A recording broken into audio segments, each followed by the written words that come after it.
having an access to fortified foods, a huge number of population worldwide is vitamin D deficient. This silent epidemic is affecting our brains, bone and immune system more than we realize. Hi, I'm nutritionist Aishi Ganatra, and in this video we will know all about vitamin D, signs, symptoms, solutions and the science behind this powerhouse vitamin. So what exactly is vitamin D? Is it a vitamin, is it a hormone, or is it both? Let's find out.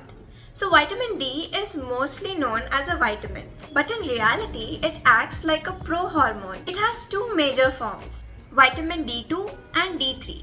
D2 is also known as ergocalciferol, which is synthesized from plant-based foods or fortified foods. D3 is cholecalciferol, which is synthesized by our skin through exposure to sunlight and supplements. Vitamin D receptors are found in over 35 tissues, including our brain, pancreas, immune cells, and fat cells.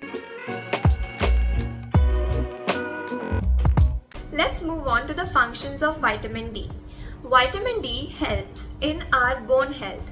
It helps and facilitates the absorption of calcium and phosphorus and helps in the bone formation.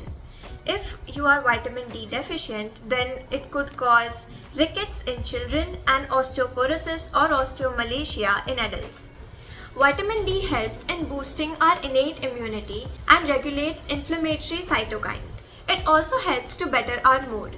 Vitamin D receptors are found in hippocampus and prefrontal cortex. And decline in vitamin D levels is directly associated with depression, anxiety, and cognitive decline. It also helps in muscular strength and improves the neuromuscular function. Now, let's move on to the signs and symptoms to know if you are vitamin D deficient. The most common signs are frequent illnesses, fatigue and low energy, bone pain or muscular weakness, hair loss, poor wound healing, and increased risk of fractures. In India, 70 to 90% of people are estimated to be vitamin D deficient. So who are at risk of vitamin D deficiency? People having darker skin have more melanin, and melanin reduces vitamin D synthesis. So yes, they can be vitamin D deficient.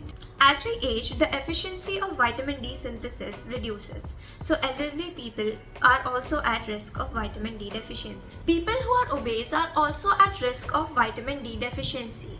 Vitamin D is a fat-soluble vitamin. So the fat traps vitamin D and does not let it participate in bodily functions. People who mostly stay indoors or use sunscreen very frequently are also deficient in vitamin D. And lastly, malabsorption issues can also lead to vitamin D deficiency.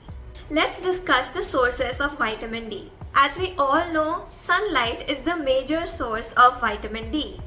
Now let's move on to the food sources. Fatty fishes like salmon, mackerel and sardines, cod liver oil, fortified milk and cereals, egg yolks and mushrooms which are exposed to sunlight. You can also consider taking supplements, however it should be prescribed by a doctor. Note, excess supplementation of vitamin D can lead to hypervitaminosis D, and it can lead to nausea, vomiting, kidney damage and hypercalcemia. So now we know that vitamin D is vital for our immunity, bones, brain and long-term health. So here's what you can do today.